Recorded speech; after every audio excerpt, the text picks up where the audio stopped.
The moment that I went into this level and saw that Ubisoft had stuck a rabbit on top of a piranha plant with Spawny hanging around, I knew for a fact that the two were going to get jammed together.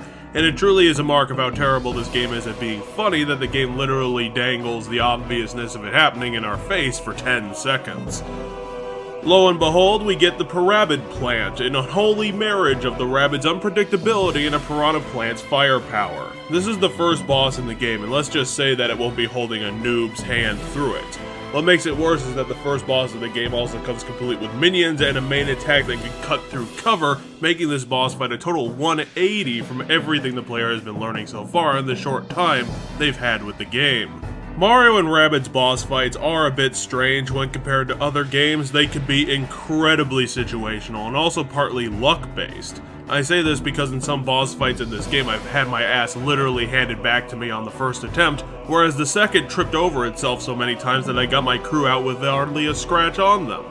The thing sort of happened here. Since this is the first boss fight of the game and the bosses unlock new characters, you are required to deal with this one using your starting queue of Mario, Rabbid Peach, and Rabbid Luigi. Rabbid Peach either has little or no healing abilities at this point, and Rabbid Luigi pretty much lacks in everything besides having a gun. Mario is going to be your go-to in this boss fight, and what I would recommend is splitting up. There's no point in sticking together if you're lacking many of your abilities at this point, and the boss's main attack dishes out burn damage, which can get exacerbated heavily by being next to each other. Your first priority should be taking out the minions as quickly as possible in order to avoid support for the boss and additional attacks. Keep some distance from the boss and each other, and this shouldn't be a problem if you tackle the enemy and set up a sniper shot right next to them.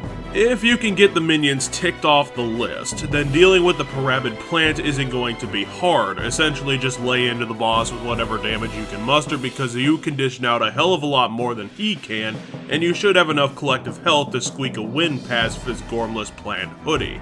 The Pirabbid plant boss fight is quite literally a revelation for the players of Mario and Rabbids because they've had to deal with nothing of this sort in the entire runtime up to this point. All the other shootouts have been long distance and heavily involving cover. The only sense you were ever in danger is when an enemy flanked you, and when you throw that straight into an enemy that could just blast through cover willy-nilly, it's startling to say the least.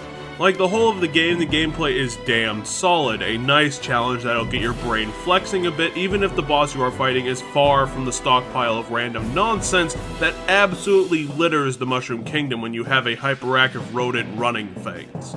At least you get to add the lovely Luigi to your roster of costumed weirdos.